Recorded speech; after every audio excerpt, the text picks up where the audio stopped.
Hey, hey, hey, everybody, and welcome back to another episode of Mental Wealth, where we work on ourselves so that we don't pass the baggage on to our kiddos. Right, Laura? That's right. I love that. That's what we're doing here today. Welcome, Laura. Thank you. Thank you for You're having so me. welcome. It's always so fun. It's always fun to have you. And so today, I think we should dive right in and do just that, do just what this show does and work on ourselves so we don't pass this baggage down to the kiddos because, Laura, they don't need it. They don't need it. Mm-mm. They absolutely don't need to learn this from us. Let's talk about feeling like a mom failure. Yeah. Yeah. As our shoulders sink because we were like, yes, we know this feeling very well. I know this feeling very well, this mom failure feeling, this sense of I can never do good enough. I can never do right enough. I can never give them enough. I can never, make them happy enough. It's just so much pressure. So much pressure. And if my kids messed up, it's all my fault. Mm-hmm. And forgive me for this. I don't know if this is like the right thing to say, but one of my things, I always wanted to be an attorney, right? And so I watched true crime. We've talked about this before. And man, I'll tell you, like every single person, and I'm not like trying to make a joke out of this by any means, but it's always like, well, they had a bad relationship with their mom. Well, their mom was a terrible mother. Well, it just always seems to be us. I know. Everything is our fault. Yeah. Nothing is our success, though. Ever. Never like, oh, you must have had a great mom because you're so successful. Right. Said no one ever. Should be that sometimes. I'm going to start saying that to people. I'm going to start lifting up other moms and saying that. I mean, I have already, but yeah. I'm going to be more intentional about that. I think we need to hear it. And if we just hear it from ourselves, okay, fine. We need to be more supportive of one another anyway. Yeah, I agree with that.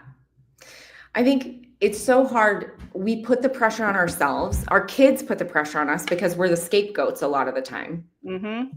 Like when we're feeling bad and we're feeling like we haven't gotten what we needed and we're feeling like we're not doing well in life, we often will blame someone else. And when we blame someone else, especially as like a young person, we're blaming our parent, we're blaming our mom. We're saying, well, you didn't do this. You didn't do this. You didn't do this. Like I remember, I remember my middle child saying, basically that there were things that I didn't do that maybe didn't set him up for success, or there was things that I did that didn't set him up for success. And I felt like on the one hand, I feel like, okay, that's your experience. And I can appreciate like how you feel. And like you needed something in that moment and I wasn't there for you. But then I'm just like, God, another one, like another thing. Okay. I couldn't have been perfect in that moment. Yeah, I did it too. I did it to my mom. Yeah. I remember this. Like, I'm sorry, Mom. Let me just mark that right here so I can clip it and share it with her because truly, like, I am sorry about that. Yeah.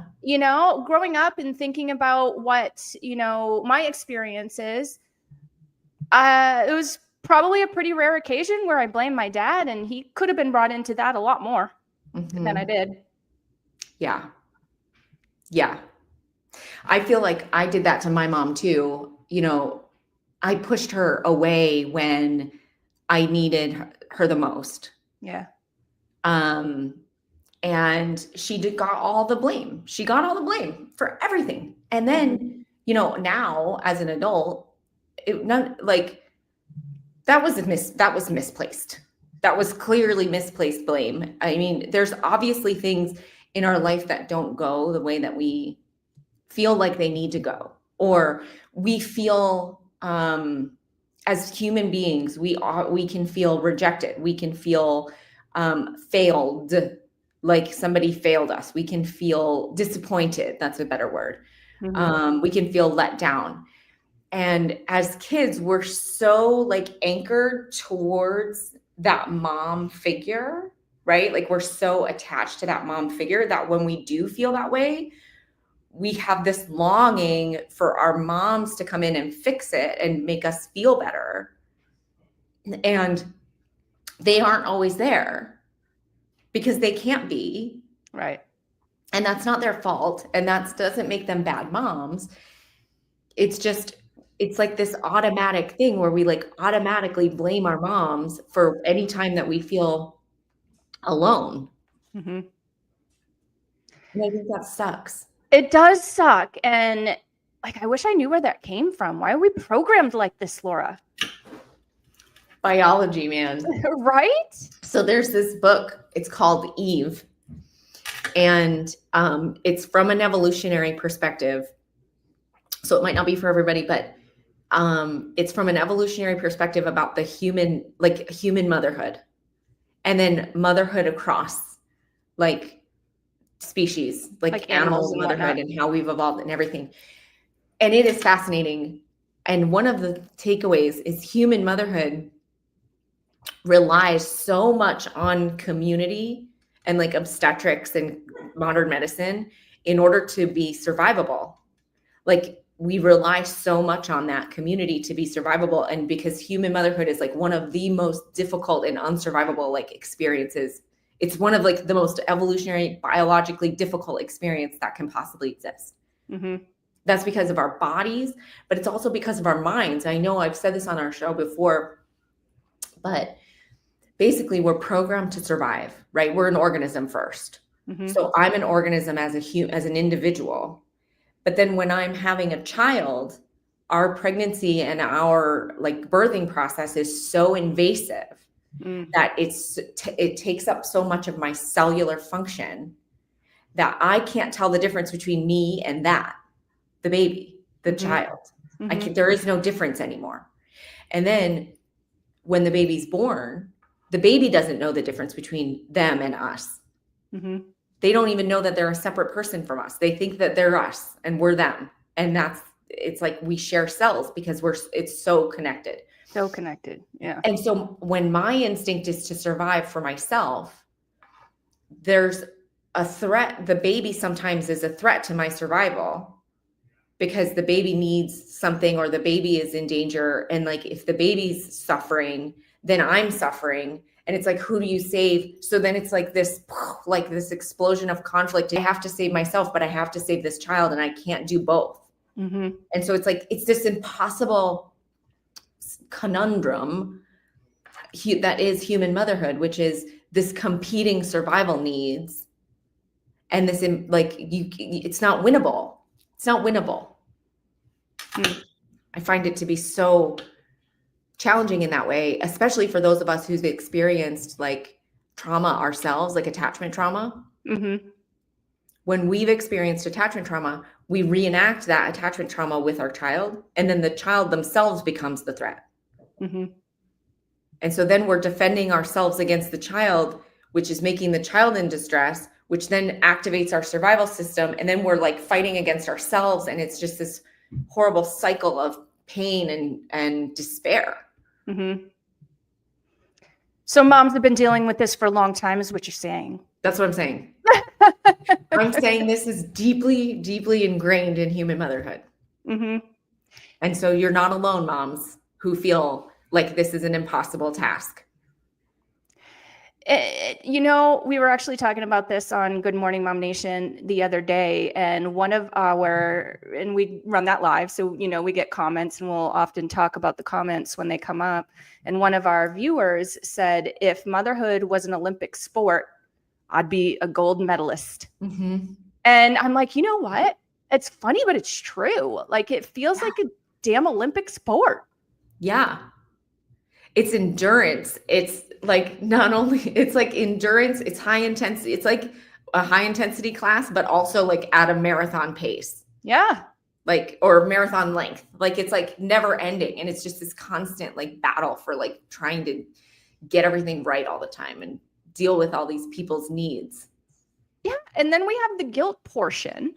And I don't know if this is an answerable question, but if anybody has the answer to. So I'm going to ask. But does guilt serve us in a positive way at all? Why do we have guilt? Oof, that is a really good question. I think that guilt's job can vary based on the person. So any strategy has a job. Any internal like aspect of our psyche has a job to do. So like we have an internal, clock that has a job, right? That keeps us awake in the daytime and asleep at nighttime, hopefully.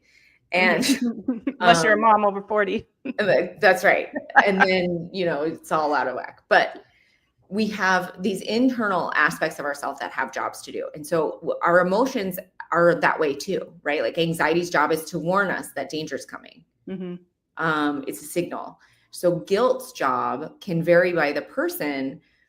But I think one thing that guilt does is it is designed to prevent us from making a mistake. The problem is it comes on after the mistake was already made. Yeah. So it's like, it thinks it's doing a helpful thing, right? By like saying like, oh, I'm never going to let that happen again. So like, it has good intentions. Guilt does. Like, I try not to like hate on our feelings, right? Like I try to like accept them at least for like their theoretical purpose, but right. But I don't think it serves us, because what it does, especially mom guilt, is mom guilt creates shame in the child. So what I mean by that is when I feel guilty because I messed up, what I'm saying to my child is that they are the product of that mistake. And so like they are the outcome of my failure, which creates shame. How do you clear that up? You recognize that guilt's trying to do a thing. It's trying to prevent you from making that mistake again. And so you can say, hey, thanks, guilt. I see you. I hear you, but I'm done now.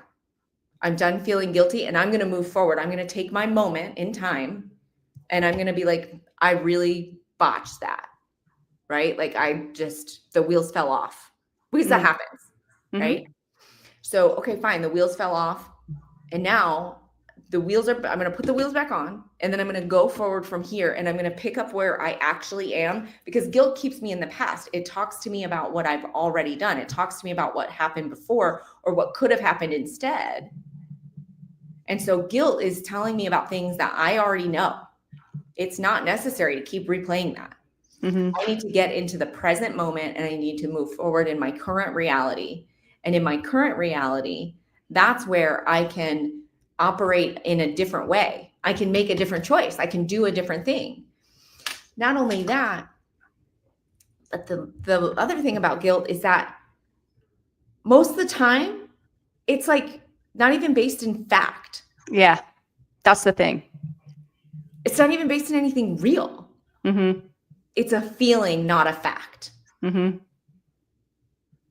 So we can say, I feel guilty because I made this mistake, but like, did you even? You might not have even made a mistake, or it might not be that big of a deal, because guess what? It's okay for kids to get upset sometimes. Yeah. And I feel like it's probably, I don't want to use the word good, but I'm going to, for them too, so that they can learn how to navigate that. Because if your kid never feels that emotion, how the hell are they going to navigate it? All of a sudden they're going to be 18 years old and it's inevitable. And then they don't navigate, they don't know, they don't have proper tools, right? Yeah. I feel like I've been that mom. I've been the enabling mom in my life, where I've protected my kids from so much. And I've said, no, it's going to be okay. Let me save you from those negative emotions, and let me make sure that you never feel a negative emotion in your life. And then all of a sudden they're like, what are these?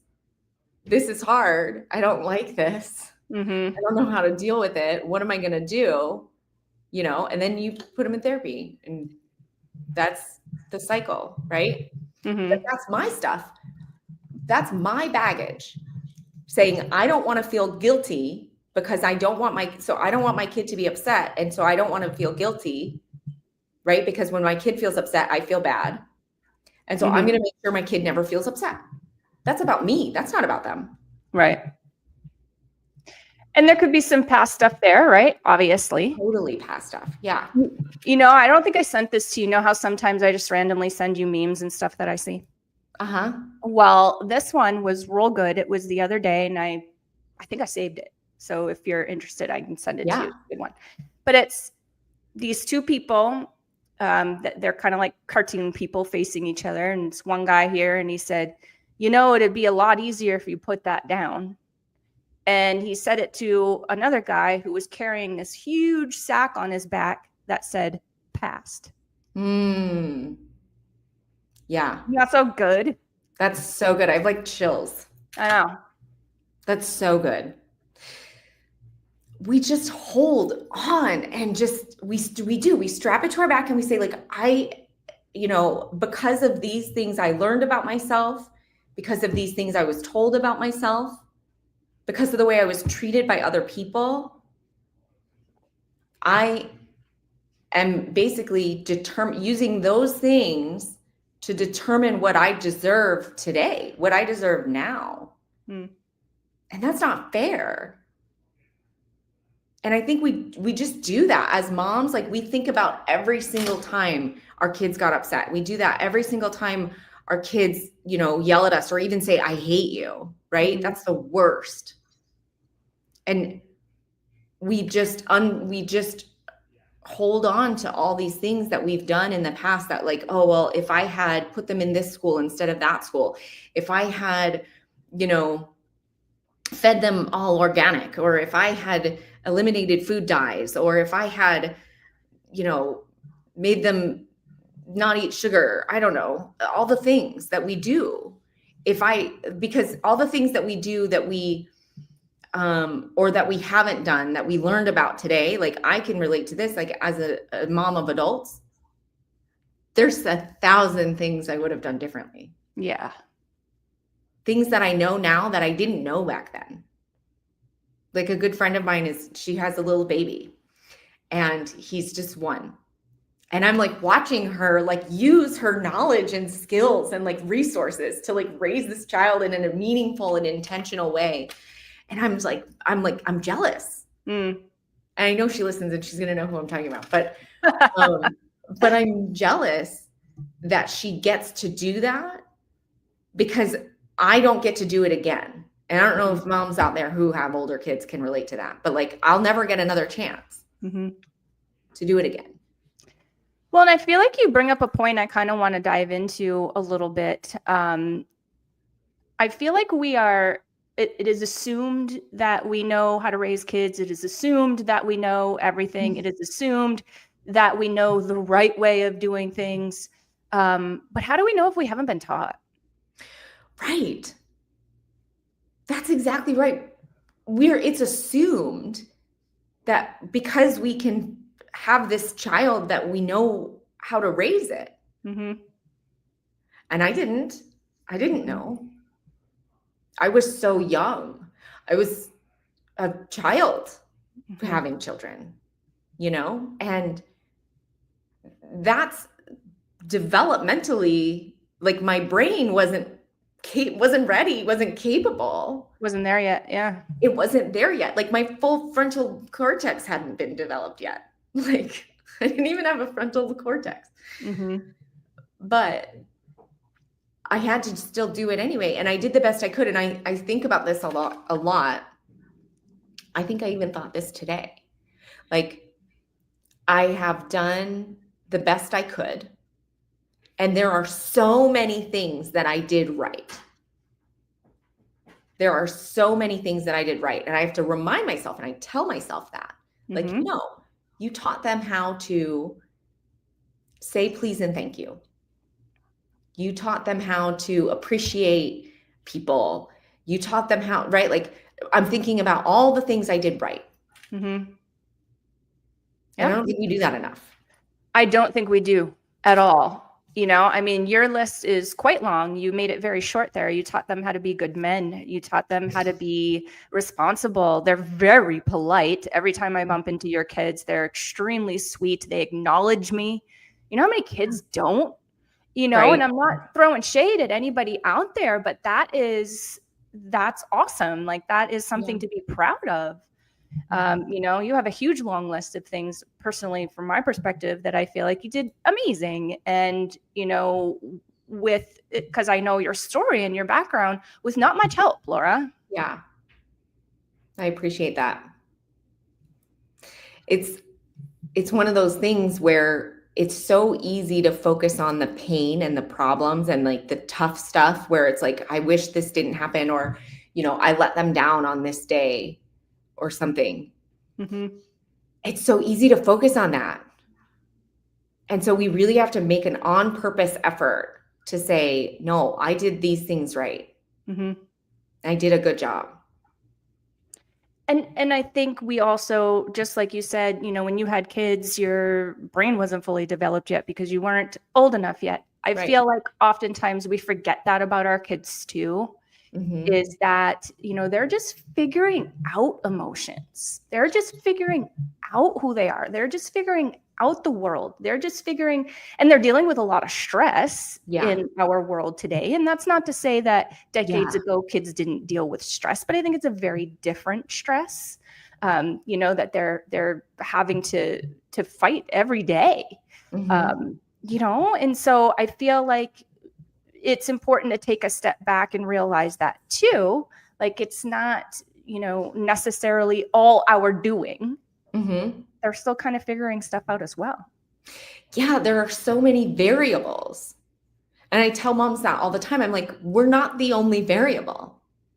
They have another parent, usually, right? Usually. Or at least like that they had to have another parent in order to be created, right? So there's another person out there who exists in their mind as somebody who is responsible for them.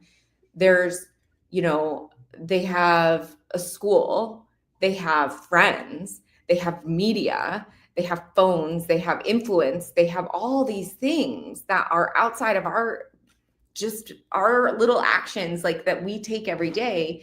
And it is important to think about how impactful we are on them. Like, it's important to acknowledge like that we matter a great deal to them. Mm-hmm. But in that same acknowledgement, it's like, it's not that everything we do is going to mess them up. It's that everything we do means a great deal to them, and we can be the most important person in their life. We can be the solution to a lot of their problems. We can be, I tell moms all the time and dads, like, it's not your fault. Like, you're not the reason, but you are the solution. Mm-hmm. Your connection with them is so important and meaningful, even if they're pretending like it's not. Mm-hmm. Like, that's the takeaways. They care a lot about what you think and who you are and how you behave. They care a lot. Absolutely. I agree with that. And, something that I'm starting to see as my 11-year-old gets closer and closer to teenageism is I know, I'm like, I'm seeing a lot of mimicking. Yeah. Mimicking, friends, mimicking whomever he is watching online. And I know who he's watching online, so don't fear out there, parents. I don't just let him, off and running online by himself willy-nilly. But there's some influencers that are age appropriate that he watches, and shows and things on YouTube that he likes. And I've noticed a great deal of mimicking starting to happen. And so what is that? And I'm trying to pull it into topic here because I feel like it definitely is on topic. Mm-hmm. But because I was talking before about, hey, they're figuring out these emotions, and they're mimicking too. Mm-hmm. And what is that? Is that to, why do they mimic? Are they trying to like find who they are? Or they really admire this person, want to be like them? Like, do you have any thoughts on that? Yeah, I think all of that. I think they're trying to find who they are. They're appreciating somebody that they think is cool. They want the results, like the same results that person has. So like if they see someone and that person has a lot of friends or a lot of followers or people like them, they might want to feel that way too. Mm-hmm. And so they're going to try to do behaviors that maybe are going to get them those same results. They also will mimic us. Mm-hmm. They'll mimic our behaviors and they'll mimic our thoughts and our ideas. So like you'll hear them saying things that we say, and like they'll repeat our beliefs and like our theories about life, and they'll mimic their friends because they see their friend and they like their friend a lot. And so they're like, well, I want to be liked like that. Mm-hmm. And so I want to have, that same reaction, that same result from people. So they're trying to find what makes sense for them, what feels authentic to them, what fits their personality, right? Because there's going to be behaviors that they mimic and they're like, I don't like the way that felt. Hmm. And then they're not going to do that anymore. Mm-hmm. And then they're going to choose things that they mimic and they like, and they're like, oh, that made me feel confident. I'm going to do that again, right? Mm-hmm. Like, I like the way that sounded when I said that thing that I repeated from somebody else. Yeah. Yeah. Do you think, I mean, it sounds like, again, this is my first kid and only kid, and this is not, something that I do. I feel like mimicking is a normal part of growing up, like a normal part of, but is there any danger in it? And is there a point where we should take a step back and be like, whoa, red flag? I think if we're mimicking, which things can be contagious, certain things can be contagious, like sadness can be contagious. Suicidality can be contagious. Self-harm behaviors can be contagious, right? So we want to help our kids understand that if we're mimicking those things, and if you're seeing your kid mimic behaviors that are harmful to them, one, don't minimize the feeling that they're probably feeling in order to use this as a solution by saying they're only mimicking. Mm-hmm. If that makes sense. Like, sometimes we minimize oh, you're just copying your friend. Well, if your kid is saying that if your kid is saying that they have suicidal thoughts, like, take that seriously, whether they're copying I don't care if they're copying their friend. Like, yeah, no matter what. Yeah. No matter what, we take that seriously. We call 988. We take them to a hospital. We take them to get support.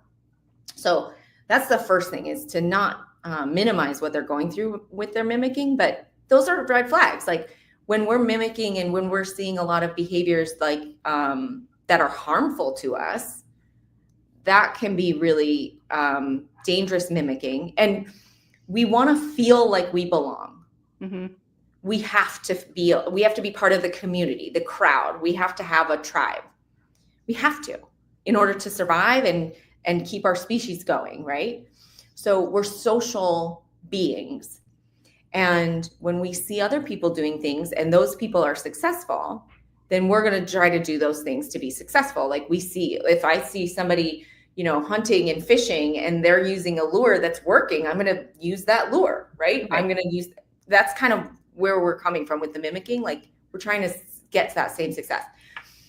But when we have kids who are in despair and in trouble, and then the other kids are mimicking that can be a real problem. And that can be really scary for parents to see that. Yeah, totally. And again, I don't want to get too far off of the mom failure topic. Yeah. But I thought that it was important to talk through those things that we are experiencing with our kids, and to just kind of like normalize the things that kids go through as they're growing up. Yeah, for sure. I love that. Normalize their behavior. Like, kids' brains are not fully developed. They're just figuring themselves out. They're figuring everything out. And everything that they say isn't necessarily something that means something that you need to take to heart. Mm-hmm. I tell my clients this all the time. I'm like, not everything means something. Mm-hmm. Some stuff is just stuff. Sometimes a bad day is just a bad day. And it doesn't mean you did anything wrong, or you failed, or you didn't do enough, or you didn't help them enough. Like, it doesn't mean that. It just means that they had a bad day, and that's okay. We have to let our kids feel upset. Yeah, I think that is super important. I know adults that are uncomfortable with other adults and kids too having their own feelings. Mm-hmm. Like, what's Absolutely. Up with that? It's just hard to see someone else in distress. Yeah. We want to take that distress away. It makes us uncomfortable. We don't know what to do. So we want to fix it. We want to take it away. We want to change it. We want people to be happy all the time. Like, we want people to be in a great mood. We want people to be positive. We want people to be pumped up. But that's just not reality. Right. And you wouldn't really have that if you didn't have the other side of it, right? Like you wouldn't know what that is unless you had the other side of the emotions. Like it's all, I mean, there's got to be a reason why we have the emotion, right? So, yeah. Like joy has less meaning without pain. right. Pain is necessary because it tells us what's happening. It's a signal. It tells us, like, when it's physical pain, it tells us there's something wrong. We need to give our attention to that. When it's emotional pain, it tells us that there's something wrong and we need to give our attention to that. Sometimes we just need to turn inward and focus on ourselves. Like as moms, instead of focusing so much on what we can do to change the other person's outcomes, we need to focus inward and say, like, hey, this guilt and this shame that I'm feeling deserves some attention, and it deserves a hug. It deserves like some support from the inside instead of loathing that and resentment. We sure don't do that enough. No, we don't do that enough. And do you think it's because that just wasn't taught to us? Because, you know, as women, and I know I'm making a pretty general statement here, and people have a variety of experiences. Do you feel like it's because we're women and that's how we were treated as girls, little girls? I really do. I think that's a true statement. I think the world has a high tolerance for women's pain. Yeah. There is a high tolerance for women's suffering. Truly, like, for example, and not to cut you off, but let's just talk medical field. Right. So if I walk into a doctor's office and I'm over 40 and I can't sleep and I have all the blah, blah, blah. Oh, well, you know, you just got to deal with it. It's just life. But a man walks in, same age, and has those things. All of a sudden, he's got an MRI, 65 different tests, and they're keeping him overnight. Like, what is up with that? Right. Do you think that if there was something that affected almost 100% of men at the level that, like, aging affects women, menopause affects women, like, do you think there wouldn't be a solution by now? No, there would have been a solution 5 decades ago. Decades, centuries. Like, this would have been the top priority. Oh, yeah. But I digress. So, can you tell we're a bit spicy about it, people? Yeah, I have thoughts, right? I have thoughts. But no, so truly, though, that we have a high tolerance for women's pain, women's suffering, women's silence. Yeah. For us to suffer in silence versus make our needs known is so much more tolerated. Like, well, and even praised. Right. That's right. Right. It's praised when, like, how, like, this silent warrior woman who's just doing everything for everyone all the time and is never really tended to, right? That's praised. And that's praised in children, like little girls who are sweet and considerate and a good friend and outcome driven compliments, right? Instead of, like, I always want to tell kids, like, you are so curious. What a cool thing, right? Instead of, like, you are such a good friend or you are such a considerate person, because it's like, no, you're so curious. You're so intelligent. You're so, interested in, space and interested in horses. And that's really neat. You're dynamic. You're, like, things that are about them, not about how they treat others. But we praise that in boys, things about them. Like, we tell boys they're smart, they're strong, right? We tell boys they're athletic and they're, going to be successful and they're, right? But we tell girls, you're nice, you're sweet, you're kind. You're pretty. You're pretty, right. Right. Yeah. And, like, that doesn't mess you up. Right. That's a whole other thing. Oh, goodness. And, I know so many women who are, and it's like, I'm, again, not throwing shade out there. Like, I get it and I want to hug you all. They're just looks obsessed. You talk to them and it's like, what did I get for eyelashes done today? Or, oh, my hair, or how do I look today? Or what do you think about this outfit? I can't stand it. I'm like, ooh, wow. It's hard because that's what we're taught our value is. Yeah. Our value is how good we are, or how many kids, like how our kids can be happy and perfect and successful, and how they look, like how our kids look, how our kids feel, how our kids seem. Are they well-mannered? Like, it's all about others.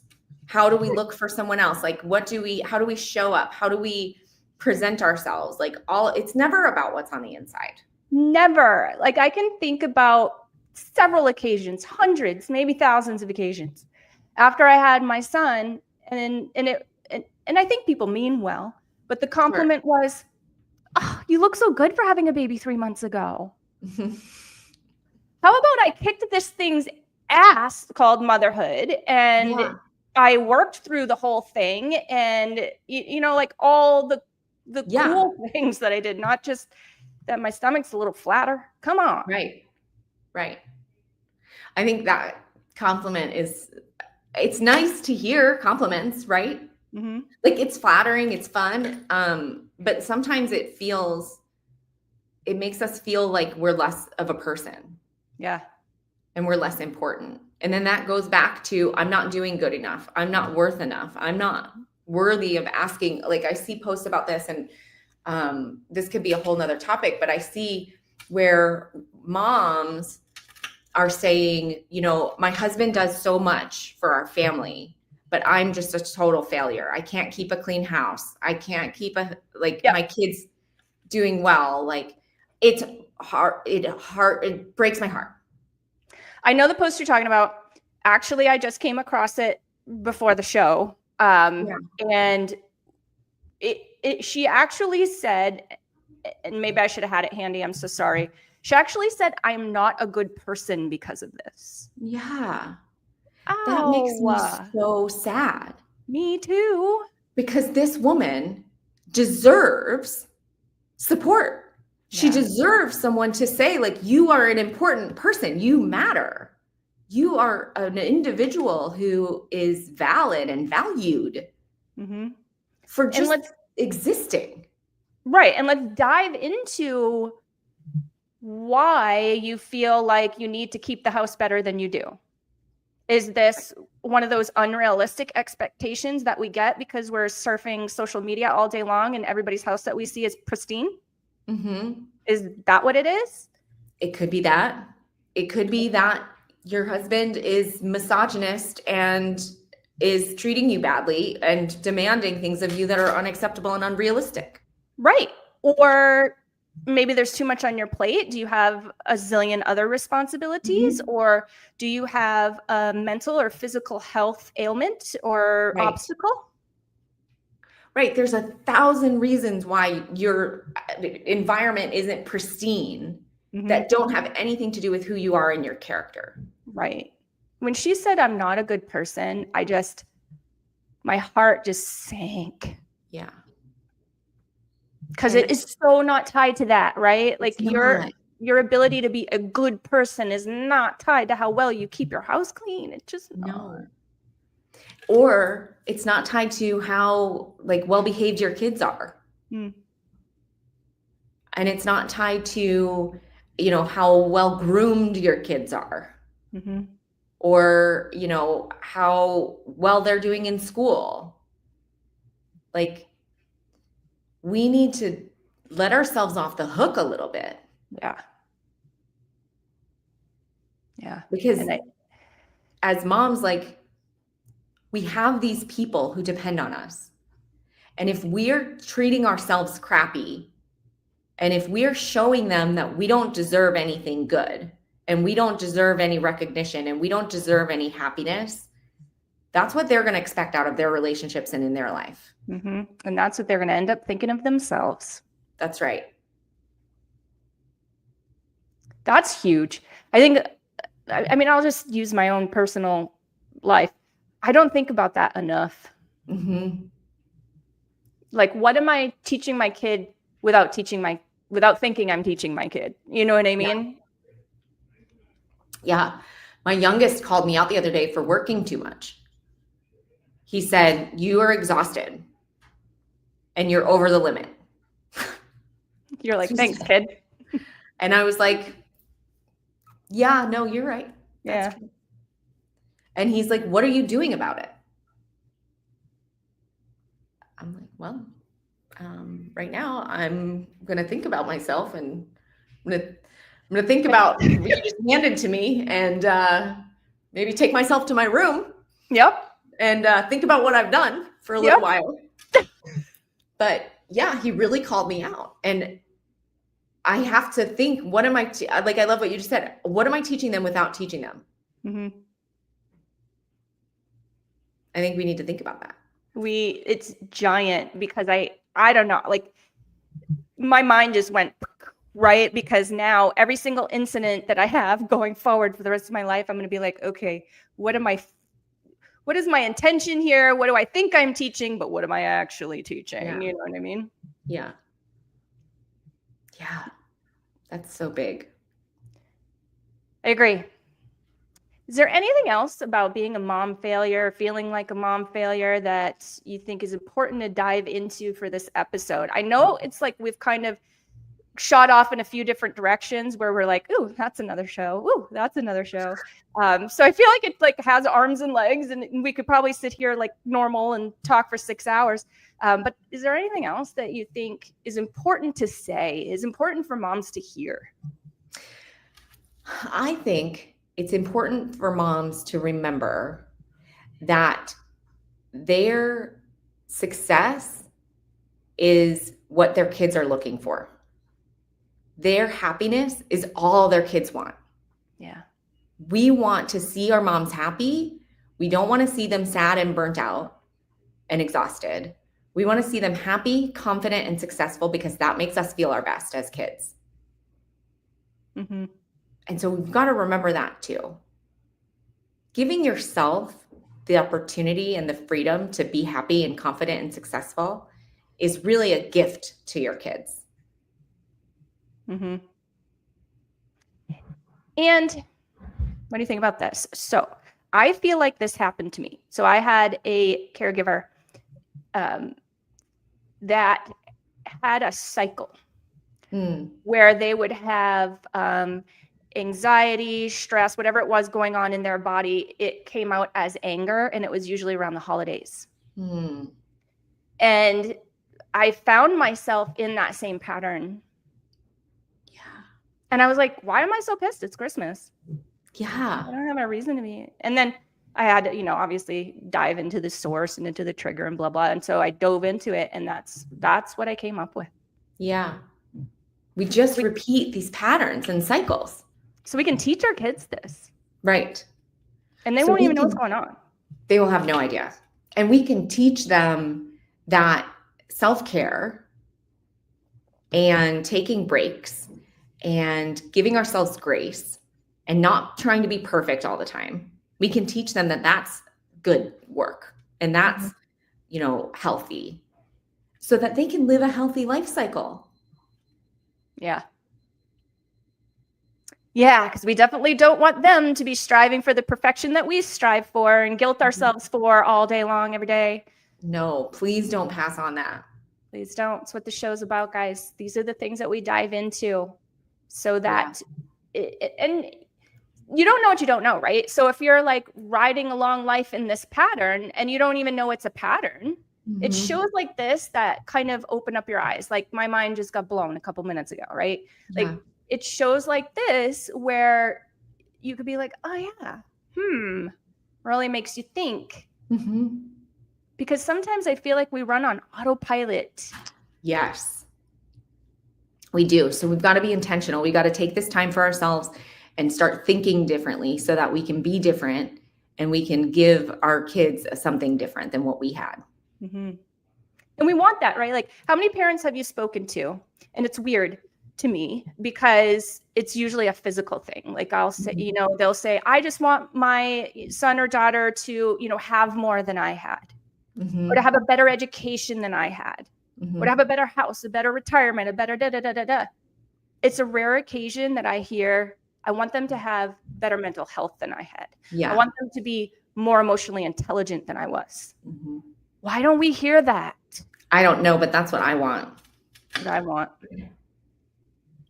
We should be the change we wish to see in the world, Laura. I know. We are. That's what we're doing here. That's what we're doing. It's our work. Yes. I And love I it. really hope all of you out there, and please comment, message us. Every once in a while, I think I told you I get messages, and it's really fulfilling. But tell us. We want to hear it. We want to know, like, hey, did that episode a year ago blow your mind? Did it open your eyes? Did it help you recognize a trigger? Did it help you recognize a fork in the road? Like, tell us. I want to know. Yeah. And any topic ideas too. If you're feeling like I just am feeling this way and I want to understand more about it and I want to think about it with everyone and you want us to talk about it, we're happy to do that too. Agreed. And if you want to check out any of our previous episodes, guys, hop on over to our YouTube channel. It is at Mom Nation USA. That's our handle. Scroll down just a bit. It's an actual podcast on YouTube. Laura will be proud of me. You can scroll down to the mental wealth playlist, and there you can catch our previous episodes. We've really dove into some, from my perspective, very juicy, very heavy things. Yeah. In the last couple of years. Mm-hmm. And I love that we great, so great stuff. Agreed. Yeah. All right, friend. Well, thank you so much for your time as always. Thank you so much. This is always my favorite day of the month. Mine too. It's way better than other days. You guys want to check us out on your favorite podcast platform? I know I just told you all that there is a podcast version on YouTube, but you can hop on Spotify, Apple Podcasts, all of that jazz, and you can do a quick search for Mom Nation Talk Radio. There you will find us too. We'll see you next time, guys. Bye. Bye.